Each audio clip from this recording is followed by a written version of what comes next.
Welcome back to Arena of the Contest here. It's Phlanx06. We're doing another one of my videos in the new series for preparing you for Arena of the Contest and Wave 1 content. So tonight we are focusing on noob-friendly team composition. So as you see in front of me here, I have the full selection of all of the heroes that are currently available for anyone that's going to receive Wave 1.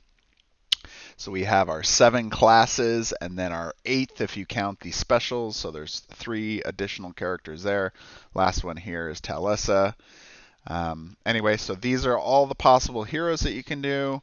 Obviously, there's 2 main game types in Arena of the Contest. There is the PvP mode, which is player versus player, and the PvE mode, which is the player versus environment. So for most people, that's the campaign or just doing individual quests.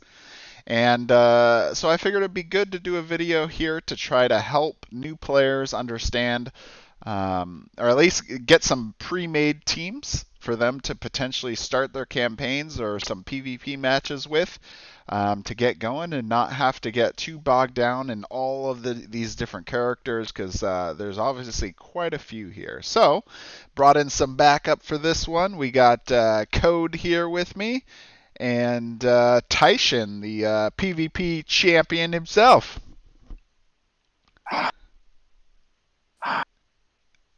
How's everybody praising me? Oh, is that what that was? That's what that was. Yeah. Okay. Anyway, so similarly to my other videos, I'm going to do a quick rundown on what the team compositions that we've come up with, and then we'll go back and we'll do a deeper dive into why we picked these ones and what's the pros and cons of them. All right. So to start off from the beginning, we have my team composition. That is Sedrik, the werewolf, Thalia, the druid, Niary, the hunter, and Renkyr, the dragon avenger. A good team composition, should be good for PvP or PvE. All right, the second team composition we have here is made by Code. Go ahead, Code. So I got Rurik, Thalia, Averlum, and Mir. I think this team is actually good for both PvP and PvE, especially for beginners, and especially since these characters do a lot of different things that are not super advanced, but it'll get you into moving characters around, using abilities, and all sorts of stuff like that. So I think that's a good way for beginners to learn, is use these characters for their abilities. Definitely. All right, the third team composition is That's by my Tyshin.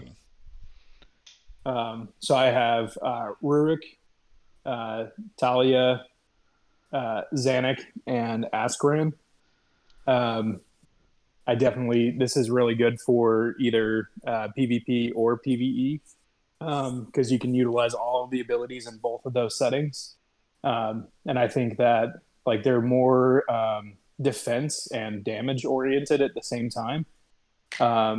That it's a lot of the straightforward things that you would do with these people are kind of going to lay the basic ground lines for how you're going to play the rest of it.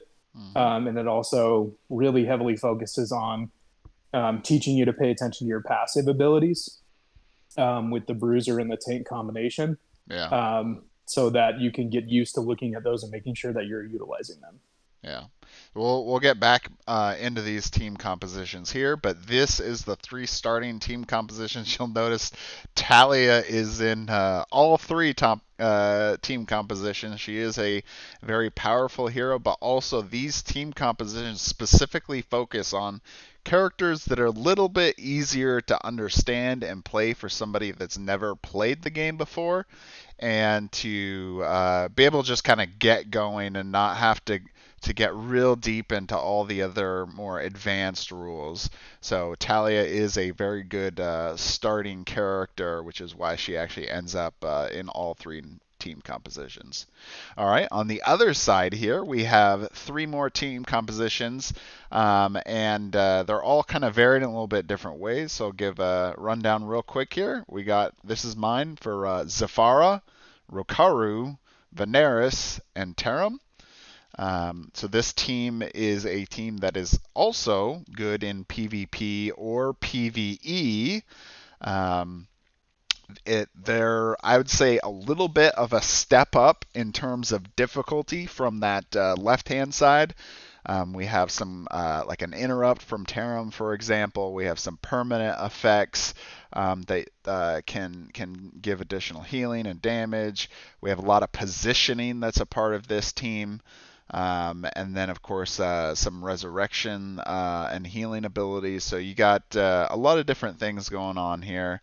We'll get more into that when we get back. All right, here's Code's second team. So this team is Jorana, Juliet, Renkyr, and Jade. This is actually my strictly more for PvP, and if you watch the tournament we had a few months ago, this is kind of the team that I used in most of the matches. And I feel like just like the team previously, it has a lot of effects. But I felt this team is stronger for more PvP, getting into those 1 versus 1 type battles versus a PvE environment. Yeah. I will say, at least just looking at this real quick, I don't feel like that any of these characters, even together, would prevent you from using these in PvE either. Just as a note. Right. Okay, and then Tyshin, your last team here. Unlike mine, this definitely excels more in PvE because of Garion. So I have Niary, Garion, Murlough, and Jade. This one does much better in PvE because of Garion's abilities that are very specifically targeting special attacks that a lot of your PvE people don't have. But this one is a little bit more complicated than my first one, just because there's some nuance that goes along with these that we'll talk about later. But it definitely is. You can branch them off and do 2 attacks and attack from different angles. And so it creates a little bit more of an interesting dynamic. Okay, cool. So this one's good for PvE or PvP or PvE? You can use it in PvE, but it won't be as effective as PvP. Okay. Just because you'll lose out in a lot of Garen specials. Yeah. But he's still highly effective with backstab and using the exposed feature. All right, that's actually a good point. What I wanted to bring up next. All right, so that is our 6 team compositions we're giving you guys to play with. Try in PvP or PvE, depending on what we talked about. So if that's all you're interested in, then there you go. I will jump right into an item I want to go before we deep dive, and that is the heroes that are specifically either not quite as good or they have something kind of special about them that kind of makes them a little bit weaker in one of the modes. And so I just want to go over that really quick. So like Tyshin was bringing up, we have Garion here. He has abilities Master Stroke and Memory Thief that do some copy type of abilities. Unfortunately, unless you're going to use this on a regular like bad guy in like the quests or the campaign, if you use this on a boss, there is a boss overlord effect that prevents the boss from having his abilities copied. So you won't actually be able to benefit from that aspect at all. So basically, Memory Thief is absolutely useless except for just the hit damage that it does. And then Master Stroke, he can remove one special attack from the target and then make that a special attack. I believe there is only one boss in the entire arena core box that has a special attack. So, and none of the normal villains have special attacks either. So basically Master Stroke is completely useless as well, especially since it doesn't even do hit damage. So keep that in mind if you're going to use Garion for the campaign or individual quests. Then another character I'd like to bring up here is Ellerine. Ellerine is definitely very heavily focused PvP character. She has an ability to remove special attacks, so similarly mentioned, that would not be very useful for the campaign. And Cerebrokinosis, same kind of idea. So you can do some of these. I think there is like still a slight damage aspect that you can from the Overlord perk. Isn't it like 12 damage or something if you try to like steal an attack or copy an attack or something? I might be mixing up some of them right now, but No, basically, there's extra damage if you do yeah. copy attack. So you can do some damage, but like other than just damage, there's no other benefit in terms of for that character getting new abilities or anything else. It's just damage and that's all it is. So it's a little kind of boring currently for those characters. There's one other character, and I'll just generally actually no, I guess there's two. So the specials are a little more difficult to use in the campaign as well. Talessa, she's the newest, so she hasn't gotten a lot of testing out, so she may still be possible to use. But the Emperor actually specifically banned from the campaign. So that's because he is a character in the campaign. Spoiler alert. So you're technically not allowed to play the Faceless Emperor. You can play Huron, and he's not. I wouldn't say he's horrible, but he does have some copy abilities that may not benefit quite as much as some of the other characters. But he's still very much playable, at least in comparison to the other two. Is there anyone else that I'm missing besides those two main heroes? There's only one other one that I can think of, and that's Zafara. But not because she's bad in PvE, but because Dark Light it is +3 damage if they don't have a special attack. Oh yeah. And then the target can't make special attacks, and you ignore all helpful conditions. Yeah. So pretty much everybody she hits with that, she does 14 damage, which is like So that's actually on the really higher pro. She just doesn't get the second part of it. But there is a couple of people, I think there's only like 2 or 3 that have special attacks. Yeah. But I think they're immune to that secondary condition. But you still get the second part of the secondary condition. Yeah. Where you ignore all helpful conditions. Yeah. So there is that. There's a little bit, and there's going to be a lot of nuances in those. Like another quick one here is Horus, his Path of Purification, where he can remove up to 3 permanent effects from combatants in the campaign and quests. Very few villains ever have permanent effects on them. So basically, that effect is completely useless as well, and you just get that 24 damage. But he's still decent character, just not. He has some things that kind of hold him back. Okay, so I think that's all the special circumstance characters I wanted to talk about. Now we're going to deep dive into each of these team compositions we've come up with for you guys. So back here on the left-hand side, we have the noob-friendly ones. So these are the entry-level team compositions to get you going.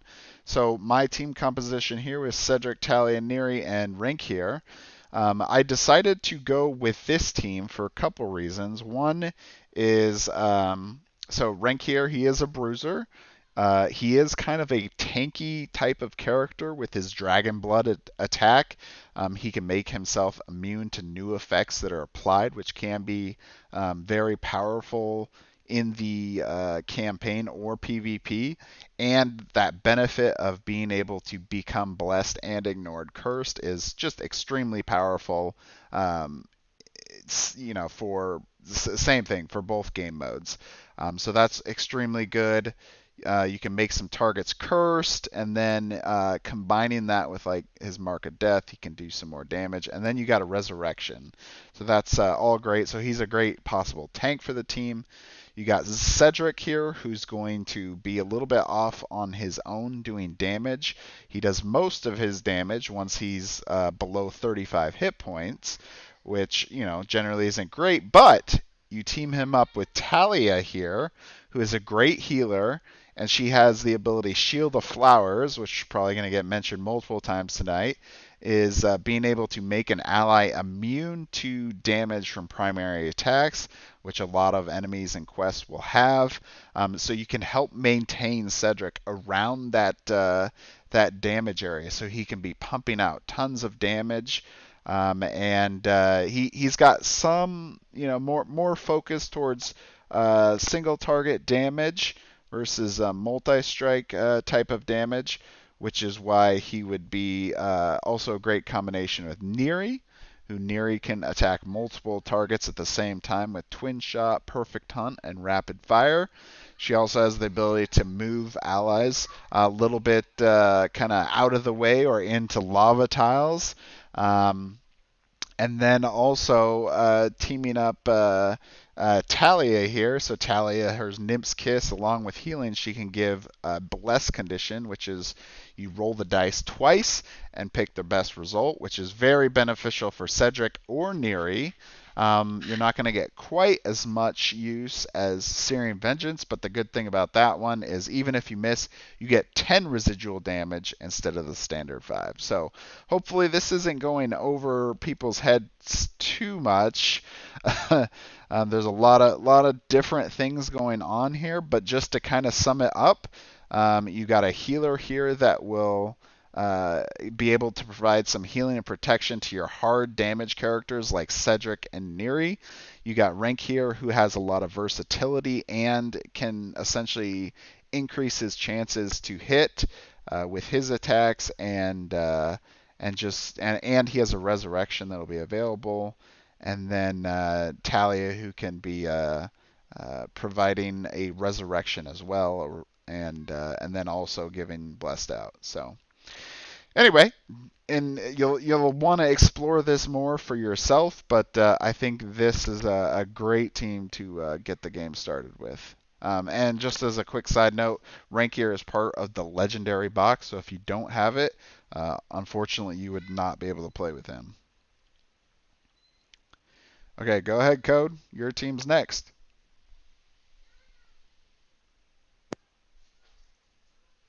Hello. Okay. Oh, you there? Here I am. So Rurik, let's start off with Rurik. He's a very tanky character, obviously. He's good for both PvE and PvP because of Circle of Protection. So he'll keep characters that are around him focused on him.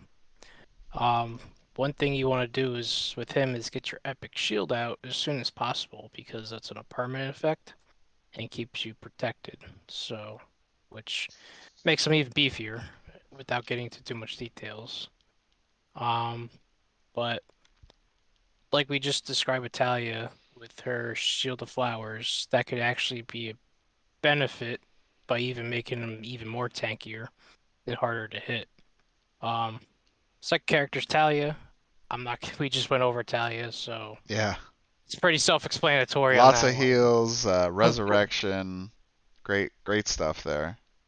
But thing to remember with that is just kind of the similar concept with Sedrik and Thalia on the less team. Rurik and Thalia is the same concept. Except that Rurik is just trying to be as tanky as possible in this team. Which he usually excels at pretty much on his own, but he'll be even more benefited from Thalia. Can't get enough tank. Nope. Averlum is a character I like. I just like the fact that he has the ability to hit multiple creatures or players, with Arcane Blast being a 3x3 square. A lot of his effects, because of that, are a little different compared to other characters. His Arcane Blast is AoE. He's got his counter spell, I would say, is not as effective in PvE than it is PvP. So But there's a lot of ways you can use it. right, In terms of using counter spells. So it won't work on bosses because you can't negate a boss's attack. But you could use it for other ones and then gain that strong permanent of hastened. correct. So there's Which still some other benefits to that. it's not completely useless, but you just got to remember that you can't use it on the boss.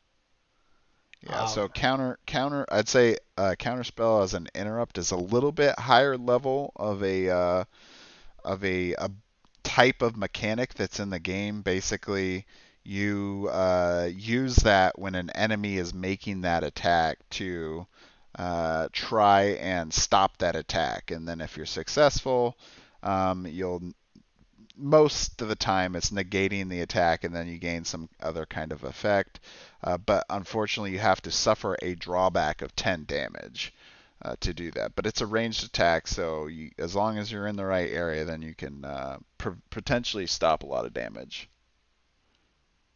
Correct. And then Mir, I think Mir's a little more advanced of a character, but she has a lot of movement. Um, so it gets that concept for beginners, especially to get used to that. Team of Averlum that can move characters. She's kind of the one that's doing the moving herself around. Um, but she's a good character to put in a lot of damage. I felt that she was better than putting uh, a brute in there in the place because she has a little bit higher defense. And for those who haven't played the game yet, the first mission is always difficult for beginners because you don't realize what you're getting into sometimes. Mm-hmm. So I tried to get as many characters with a little bit higher defense because sometimes the brutes get out in front and they can take a beating having only 6 Yeah. defense. That So that definitely is an advantage on your team here is you got a tank and a healer. So you'll still have, especially for like that first quest, like you mentioned, you'll be able to stay in it a lot longer and maybe, complete all the side objectives in that first quest because you got those healings and be able to take some reduced damage. Versus this top team will be a little bit more difficult to do that because you have more damage focused type of team versus this team is much more defensive. exactly, and that's kind of why I And picked that team. and So Mir's kind of a fun character to play with because she can move through walls and obstacles and stuff like that and enemies. So it's kind of fun to see how she can interact with the map. And I has was some gonna say strong. Shadow Dance is one of the the cheeky ways to get rid of the orb. Yeah, yeah. Which if anyone's seen one of my old videos, we did just that and ran into some funky ways that actually interacts with that game, that quest. But okay, let's move on to Tyshin's. All right. I'm not gonna uh, beat you guys to death with Rurik again. He's just very, very tanky. He also, like Code was saying, Epic Shield, get it out early. This build is actually a lot of get it out early type permanents. Um, Thalia, You once want to again, explain what that means, real quick? oh, the get it out early. Yeah. Um, well, so yeah, that's kind of where I was going because I like Talia's already covered. So Rurik has a permanent ability, Epic Shield, that he gains protection. You have Zanac that has a permanent effect that's from his Eternal Blaze. That means that you're empowered. So he does an extra 3 damage. 3 damage every hit, which 3 damage in this game adds up super quick. Yep.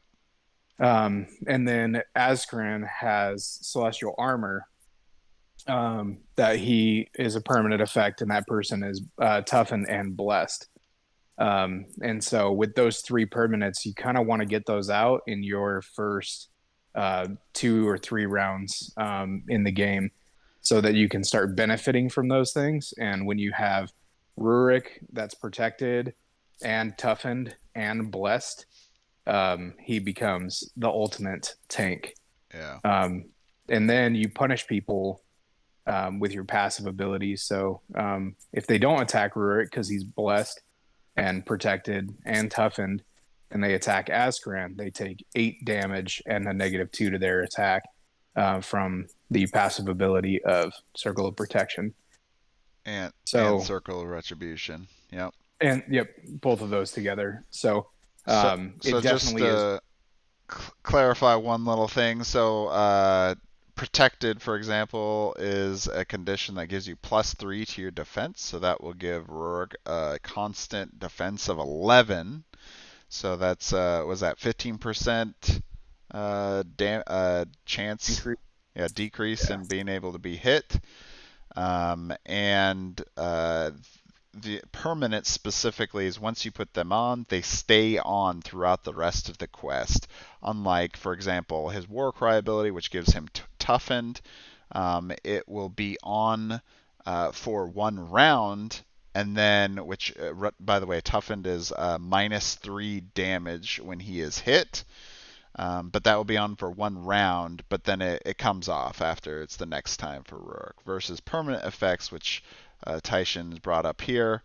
That character, whoever has those permanent effects, will maintain that through the rest of the quest or PvP match. All right. So another reason, so I picked Zanac because he's probably one of the most direct damage dealers in the game, and you can really like lay down a lot of damage onto a character.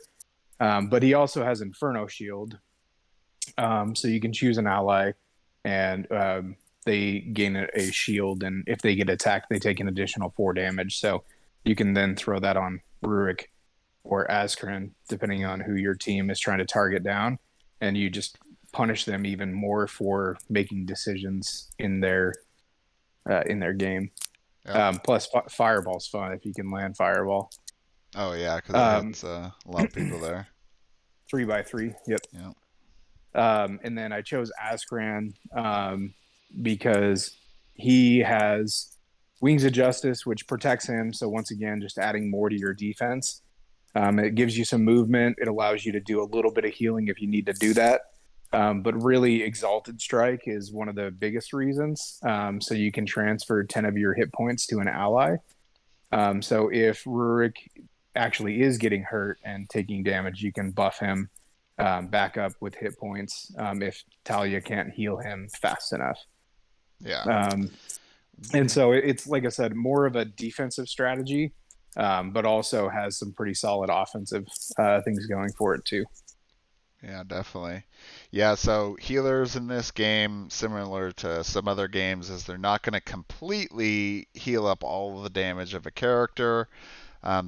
Your characters will still be suffering damage throughout the quest or PvP match, so you will never be able to, most of the time, never be able to get somebody all the way back up on hit points, which is why Ascaran is a good pick there, because you can dump in 10 hit points along with, say, like Nymph's Kiss. You get a 7 from her on somebody, and then she can use her 4 on somebody else from Hope. But yeah, it's a massive amount of health that you can give to somebody just with just even primary attacks. Cool. So that's awesome team there. So similarly, Ascaran is a legendary box character as well. So keep that in mind. Looking at these teams, this middle one here is all. Actually, Mir, I think, is a legendary box character. No, I think Sounds of like you that. should just buy the legendary box. I know, right? It's definitely worth it. Yeah, I mean, getting the versatility. I'd say like for my team, for example, if you couldn't have Renkyr because you don't have the legendary box and you had to go with a core box hero, which all my characters are core box except for Renkyr, I would suggest probably just going with more of a tank character. So I think Jorana would be a great fit. She is a core box character. You could throw her in the place of Renkyr. You do lose on some of that damage.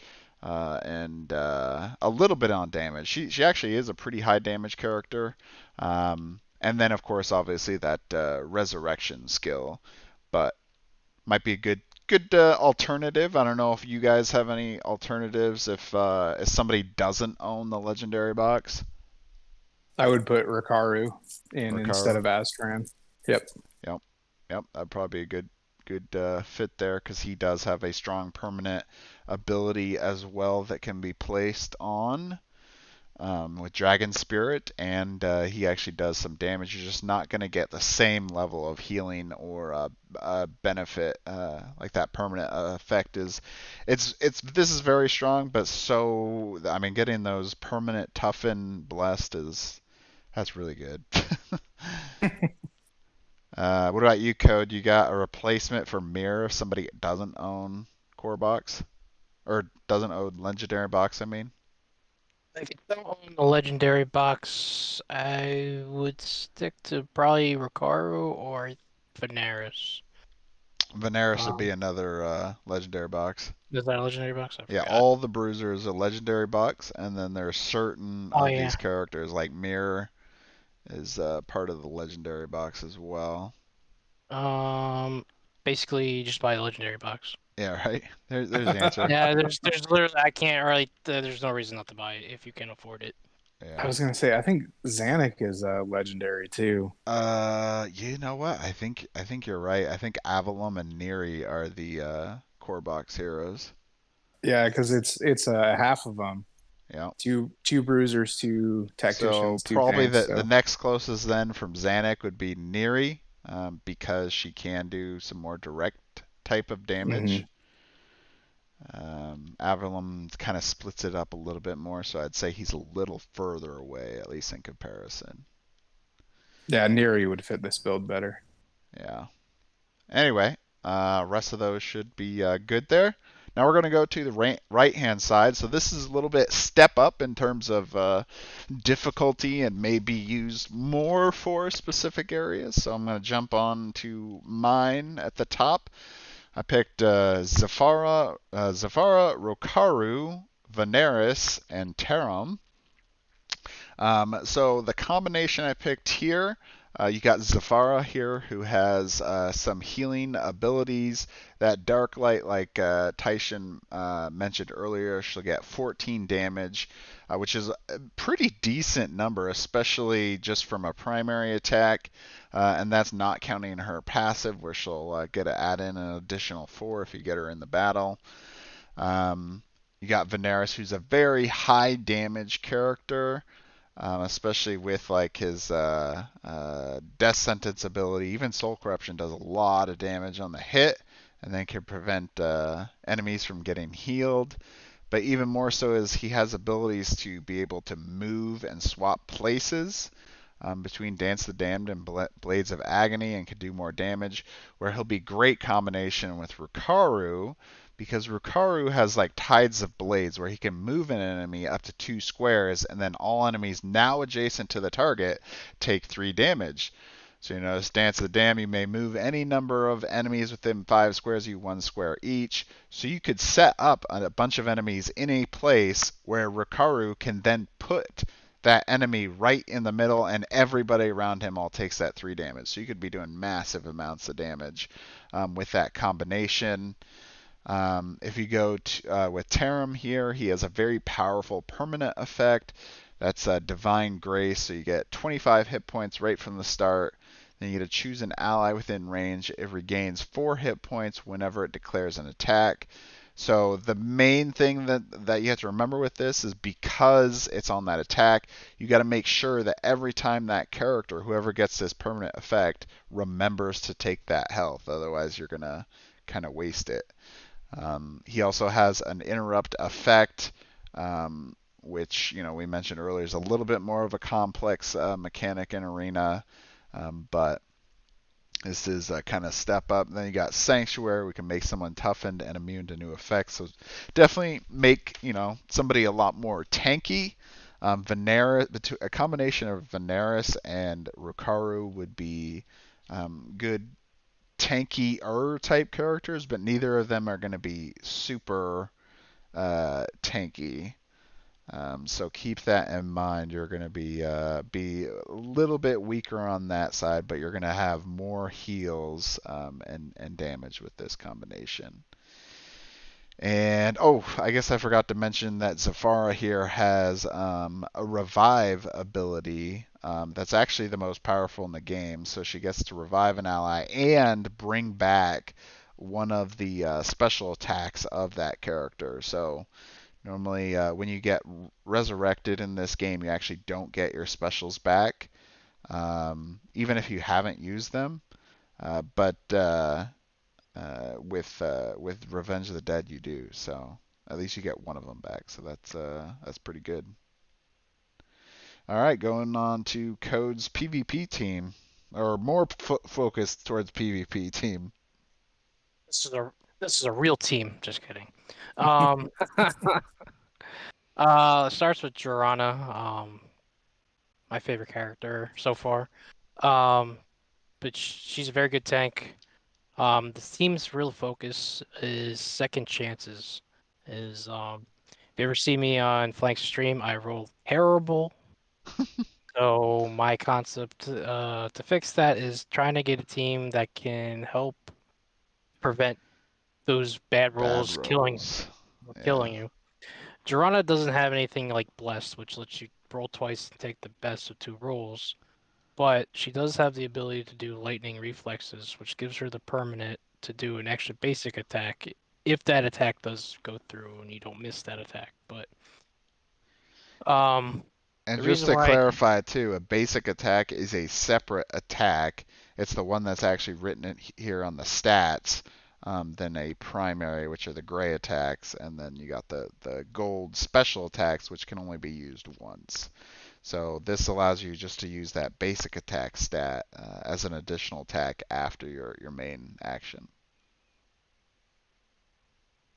she also has some movement ability with Thunder's Charge, which the farther you move her past 4 squares, at least, she gets that extra benefit to do 4 damage on that attack. But she can move up to 8.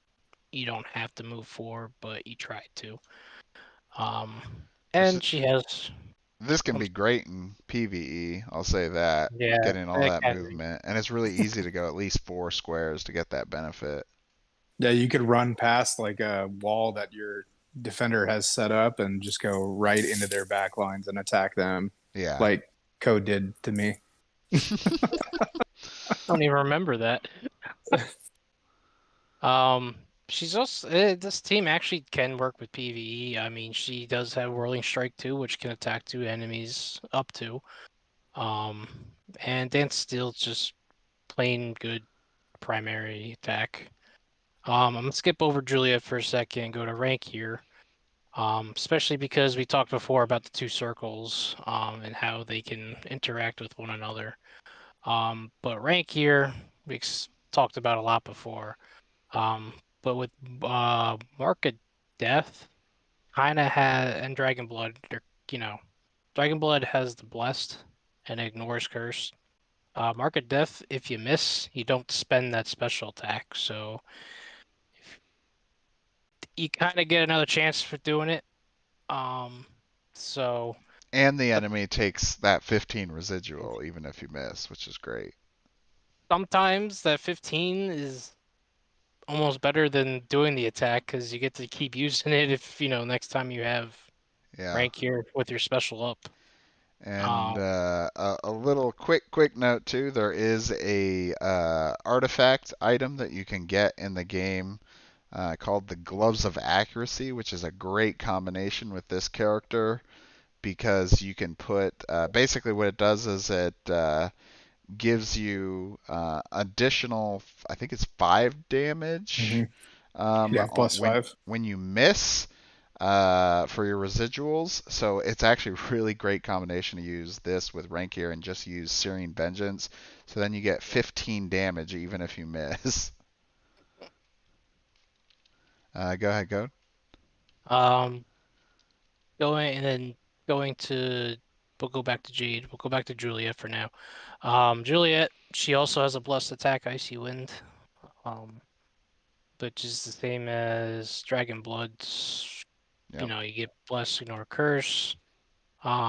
She's more of a damage dealer, range. That's why she's a shooter. So, there's nothing really special about her other than she can put in a lot of damage. Usually this spot could be anyone. It's more of a preference spot, but I choose Juliet because because of the ability of Icy Wind and helping you guarantee more of your attacks are going to hit. Well, And then, I'd say at least Blizzard too, especially is really good, not just for PvP, but PvE in the way that if you get enemies low enough and you're able to hit them, you can divide this 25 damage between those 3 targets that are hit. And that can potentially make you from wasting too much of this damage when you're doing an attack and try to get all 3 bad guys dead at the same time. That's the worst when somebody's got like 1 hit point and you just keep missing and you're like, I can't kill this person. Yeah. Blizzard, you're like, okay, that 1 hit point goes there, and then I can do 12 to this person and kill that person also, and then do the remaining 12 to another one. And exactly. I love Blizzard. I also really like Frost Hurricane because it allows you to reposition your enemies, and I love lava. That's one of my favorite things in the game. Yeah. And so it like if your opponent's not paying attention, they keep standing next to lava, you can just dump them back into lava. Yep. All right, and Jade? I mean, every team needs a bard. Oh yeah. So, she also fits the idea because Requiem of Spirit if you hit, lets you gain 1 spent special attack. So, going back to Jorana for a second, let's say you do miss your lightning reflexes and you use it, that's a chance for you to get it back and hopefully hit, or anyone else's special that's been used. But she has a lot of strong abilities, angelic voice lets you heal and someone gets hastened. And gives crits. Crits, and it's all sorts of good stuff. Power, you get to move allies around, which is huge in PvP and PvE. And then Inspire Greatness is incredibly powerful, where you get to choose one condition, any of the positive conditions, and put it on an ally permanently, which is so strong. It allows you to really adapt to the situation because a lot of the times with your permanent effects, they only do one thing. But hers is like if you have one of your ranged people that are getting harassed, you can hasten them permanently. Or if you have a bruiser that's getting attacked instead of the tank, like you can give them protected. And so you're really able to like adapt your strategy to something completely different every single time. Yep. Awesome. So team very good for PvP, Code's team for PvP, but definitely has a lot of ability for PvE as well, I'll say. I will note also that 3 of these characters are a part of the legendary box. So if you don't have the legendary box, this one's probably not going to be on your list of being able to replicate by just switching 3 characters out. I thought we said just get the legendary box. Yeah, I know, right? What else do you need? Take the advice of buying that. All right, Tyshin, last one. All right. I had a recent change. I swapped out Niary for Zund. Okay. Just a little bit more thought process into it. So I picked Zund. He's a controller. He's definitely I think he was one of the least picked people in our PvP tournament. But he's got some really cool stuff that he does. Rainbow Ray, causing exposed once per turn and not just ends when used, is awesome. Especially if you're trying to get off your special attacks. Because Code, I also roll bad. And so I have to do anything I can to negate bad rolls. And so exposed, lowering someone's defense by 3, gives me an extra 15% chance to hit. And so at all times. I want to do that if I can. And just to clarify on that point too, so there's two main ways conditions kind of come off. It's once per turn or ends if used. So once per turn is actually better because basically it means you can have 4 characters go through a round, and each character can benefit against whoever is inflicted with this expose once per turn condition. If it's a ends if used, once somebody uses it that one time, it's gone, and then that's it. So this is very powerful if it gets used multiple times. Not to mention that target can't regain hit points. So not only do you expose them so that you can really nail them down, but then on top of that, they can't regain any hit points. So you're kind of handcuffing them even more. Dangerous choice. That one is a little bit more complicated, but I think it's more fun because the target has to choose whether they take an additional 9 damage or they can't make primary or special attacks. And so a lot of the times with your healers or even your shooters and stuff like that, you can really kind of eliminate a lot of their abilities and what they can do, or you can deal massive amount of damage to them. Because that's 16 damage in a hit, which is as good as some people's specials. He does have an interrupt, which is really good, and it allows him to remove a permanent effect off a combatant, and that's any combatant. So if you have, like, for instance, Mirror's River of Blood, where you take damage every turn, you can remove that off yourself, or you can remove, like, Jorana's Lightning Reflexes off of your opponent. So it's very versatile in the way that you can use it. One quick note, jumping back to dangerous choice. So when that you get to choose one for PvP, the player that gets hit by this ability gets to choose. When you play this in the campaign or a quest, when you make that roll, I believe if it's odd, then you pick option 1. If it's even, you pick option 2. I think that's how it's done in the campaign. It's actually written in the card. Correct. Yeah.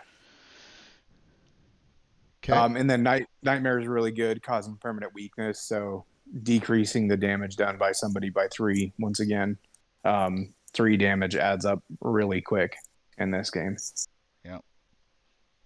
Okay. And the controller's passive ability is really cool. Being able to have somebody within 5 squares take an additional 4 damage is just a way of being able to spread damage across the field. Yeah. So Garion is very much a PvP player and not a PvE. One of my favorite things with him is backstab. So you ignore all effects applied by your enemies on the target. So even if they're protected, they're not protected while you're attacking them with this.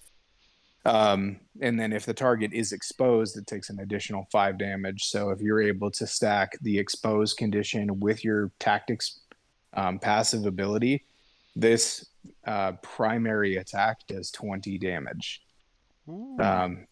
And you're exposed, so you're more likely to hit, which is all good stuff. Yep. The backstab's also relatively pretty easy if you position your characters correctly to do over and over in the quest, in the campaign and PvE. So you can do a lot of damage with this primary. Especially if you play with mobbing, it's very easy to cause the exposed condition. Yep. But paired with Zund, where you can make somebody exposed, it definitely is quite a good synergy between those two. Dirty Trick is really good. Not being able to have that person use their effects on their attacks. And so, like, he's really good to, like, run up to healers and stab them, and then all of a sudden they can't heal except for their passive ability. So that one's fun. Master Stroke and Memory Thief, once again, are very much PvP elements, where you can remove a special attack from a target, then you can move yourself and make that special attack. So you get rid of one of your opponent's special attacks and then use it against them. And then the other one is you remove a primary attack from a target. So, like for instance, your healers only have one ability that does healing. So if you remove Angelic Voice from Jade, all of a sudden she's not that great of a healer. Yep. And then you also gain a copy of that primary attack. So then Garion all of a sudden can be a healer if he wants to be. Yep.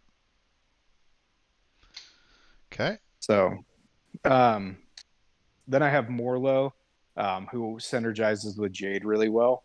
So I'm going to cover Jade first and then go back. Because we already talked a little bit about Jade, but I wanted to specifically highlight the Angelic Voice. Okay. So an ally within range is hastened, and its primary strikes are criticals on 17 or more. So we already talked about Jade. She's awesome. She's one of my favorites.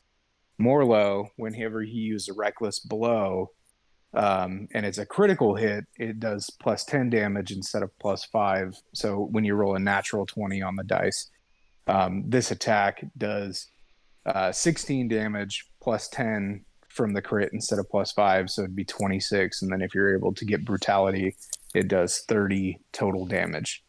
Which is, and so, yeah, which is stronger than a lot of special attacks are. And this is a primary. You'd be hard pressed to find something that does more than 30 damage on a special attack. Yeah, I mean there's a few, especially when combinations with some passives and other things, but yeah, I mean this combination is extremely powerful. You have a 20% chance to critical whenever you use that, and that extra damage is just that's a lot. It's a lot to take in. Then the 3 damage drawback is fine as long as you have a healer on your team, because their passive can heal at 4. And so Yep. you really Which is it's especially why Jade's a negligible at that point. Good combination there. I also really like Bull Charge because it allows you to move up to 4 squares in a single direction before declaring your attack. And if you move the 4 squares, you do 4 more damage. So not only does it give you the ability to get in and out of fights, or to be engaged with somebody, and all of a sudden you're like, ooh, that controller is within 4 squares of me. Then all of a sudden you can really punish somebody for doing that. And that's kind of where the brutes want to be anyways, is tormenting the back line.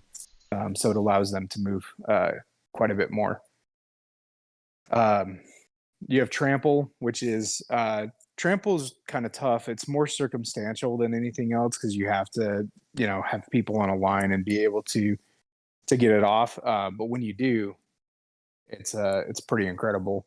And it's one of the few abilities that you can move through enemies in a single direction.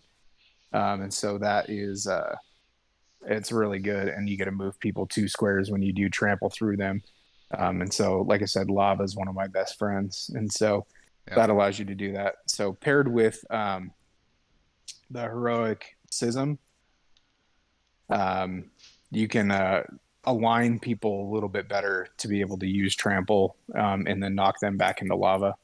And for people who may not know, there's a heroic action type card that you'll get in PvE or PvP, or that you can choose to get for either mode, and you can use that card once in either mode, and definitely a great combination to set stuff up, because trample, you do actually have to move through those enemies to make that attack, so keep that in mind too. And then Labyrinth Fury, once again, just allows you to move even farther and be able to do massive amounts of damage. If you're able to trigger your passive, it's 29 damage to a single enemy, which is, once again, just really, really heavy hit. Yeah. All right, is that it? That's it. All right, awesome. So with the exception of the last team here, with Zund that replaced Niary. Thanks, I'll have to go edit the video now. Thanks. Hey, I explained myself so you wouldn't have to edit it. Yeah, that's the last combination, and I'll say that in this team, that similar to Codes, Zund, Murlough, and Jade are all legendary box characters. Garion is a core box character. So you'll definitely have to get the legendary box if you want to be able to utilize that team and their abilities together. So that's pretty much it. Anything else you guys have for things you want to cover? Certain hero team compositions? Oh, I did want to say I'm not done with my team actually, Oh, okay. um, because this team they can work really well together, like as all four playing together. But you can also split them off and do Zun and Garen one way, and Mm-hmm. Morlo and Jade another way, and be able to kind of split a team, like for instance the team above it, where you have Jorana and Renkyr that want to fight together. If you peel them off and one has to go a different way, you kind of lose a lot of their synergy, but you still have a lot of synergy in what you do. Mm-hmm. Sorry, I meant to say that during mine. No, that's a good point. I will say that, like, all the characters can benefit a lot, like, together, but, like, twos combinations are often very powerful just on their own. And so, yeah, you could split off some combinations together, Vanarus, Rokaru, Jorana, Renkyr, together, or Jade, Murlough, and you'll still do pretty decent, even if just with those those pairs together. Okay, so anyway, if that is it, there's only a couple little announcement things that I wanted to go over. So first thing is we just yesterday we reached 200 subscribers. So thank you so much for joining me on this Arena of the Contest very focused channel, and I hope to be able to continue to expand, do more. Obviously, we'll be doing all the first wave and second wave stuff like Tenaris Adventures, and then who knows what else, but do some other games in between there. And Anyway, so yeah, thank you so much for joining me on that. And if you haven't already, make sure to like, subscribe, comment. All that kind of stuff helps me be able to be seen in the community and have other people join us and make the community bigger. Another update here is we are actually in the Arena of the Contest complete mod, and you'll notice that we actually now have the complete boss versus boss content. So you got all of the talismans, all the new boss cards, all of basically everything that you need to play boss versus boss is now here. There's also the rulebook and the board in there. So you can just set that up and be playing this new mode, which is great. And speaking of boss versus boss, so as quickly mentioned in the last update that they're going to be doing a learning mode, and we're actually helping to do that. And that's actually kind of came around because of our feedback that we did prior to help bring boss versus boss to a level that's a little bit more palatable to new players. There was a lot of additional rules that made it a little bit more complex than it necessarily needed to be. And I think some of the changes that they're talking about will definitely make this mode a lot easier to play. And so you could be playing it right from the beginning instead of trying to get into this mode and then being so overwhelmed you just never play it again.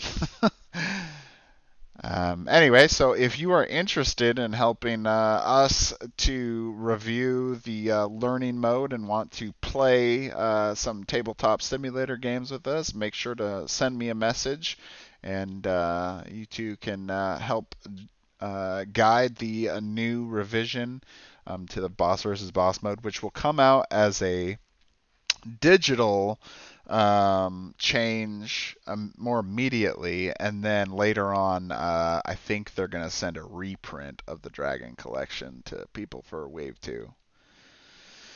So, anyway, I think that's about it. Thanks for joining me, guys. This was a great team composition video. Hopefully, give people a lot of ideas on building their own teams, and or maybe even just using ours, and just going from there to at least to start with, to start their path down learning this game.